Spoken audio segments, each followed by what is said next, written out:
Hi there, this is Jonathan Alphonso from MortgageBrokerStore.com, and I'm going to go over one of the most important numbers for your mortgage, the loan-to-value ratio. Simply put, the loan-to-value ratio is the value of the mortgages on the property divided by the value of the property. Typically, the property's value is determined by either a computer valuation, purchase price, or home appraisal. I'm going to go over the next example using the calculator on our website at mortgagebrokerstore.com. So take the case where you're buying a new house worth $1 million. If you're putting down a 5% down payment or $50,000, then you'd need to borrow the remaining 95% or $950,000. In this case, your loan to value ratio would be equal to 950,000 divided by 1 million, or in this case, 95%. The reason why this metric is so important to lenders is that a high LTV mortgage can lead to a seriously high chance for the lender to lose money. For this example, if the homeowner failed to make their mortgage payments and the highest price the lender could sell the property for under poor market conditions would be $900,000, well then the lender would have to take a $50,000 loss.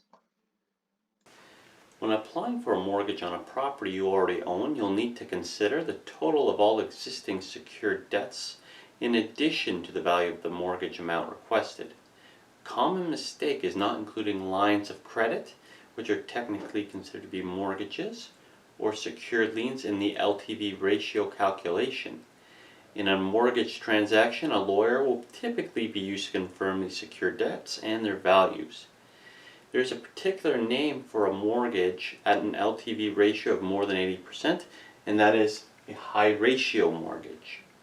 It is such a great risk that the vast majority of lenders will typically insist on getting mortgage default insurance. This insurance can only be arranged with institutional lenders, which include banks, monoline lenders, trust companies, and credit unions.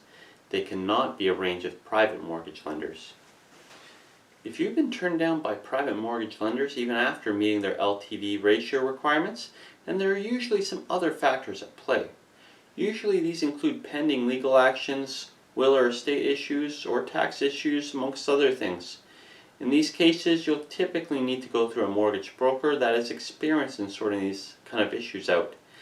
Here at MortgageBrokerStore.com, these kinds of messy mortgages are a specialty. One key advantage we have is that our principal broker, Ron Alphonso, is also a private mortgage lender and can personally provide a mortgage when difficulties arise.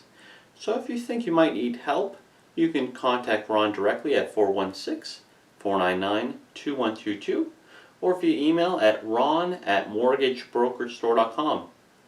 Thanks for watching. This is Jonathan at MortgageBrokerStore.com, and I'll see you next time.